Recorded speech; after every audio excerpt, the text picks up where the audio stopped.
بلاش تكون عامل زي اللي بيشرب السم وعايز الطرف التاني هو اللي يموت. في نفس التوقيت ده من كل سنة بتظهر دعوات على السوشيال ميديا بانك ما تسامحش، ما تعفوش عن الناس، وكأن في ناس هدفهم يحرفوا كلام ربنا ويخلوك تعمل عكسه علشان ما تاخدش النتيجة اللي وعد ربنا بيها، وهي انك تعيش عيشة كويسة. فانا في الفيديو ده وفي التوقيت ده حابب ان انا افكرك بحاجة، والحاجة دي هي ان انت ما بتبقى عندك مشاعر كره او ضيق او حقد او غل تجاه حد معين، انت اكتر واحد بيتضر لانك بتكون شايل فوق طاقتك. لان مشاعر الكره هي عكس الجاذبية، عكس الطبيعي.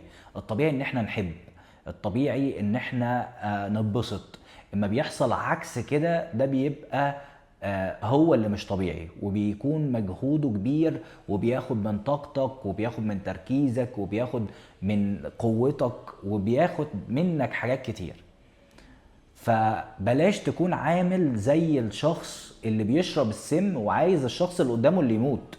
يعني هو اللي شرب السم ومستني ان الشخص اللي قدامه هو اللي يموت. وكلنا عندنا في حياتنا اهداف وحاجات عايزين نحققها، سواء بقى الاهداف دي في الجانب المادي، سواء في الجانب العملي، سواء بينك وبين نفسك، بينك وبين العلاقات اللي حواليك، عندك حاجة عايز تعملها. وانا جاي اقول لك مبدأ من مبادئ ربنا اللي لو عملتها بتساعدك ان انت تكون احسن.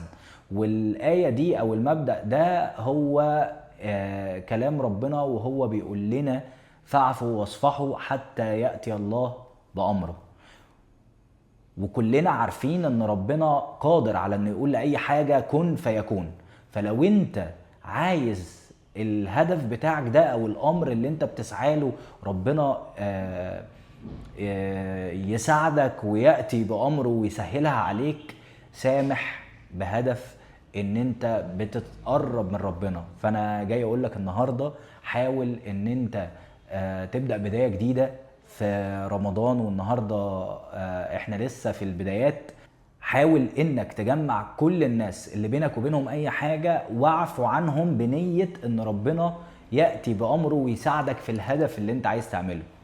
لو عندك هدف كبير محتاج تقدم تضحيات كبيرة وتطلب المساعدة من اكتر حد ومصدر قوة ودعم وهو ربنا انه يساعدك. فاعمل كده بنية ان ربنا يساعدك، وهتشوف النتيجة وهتشوف الخير في حياتك.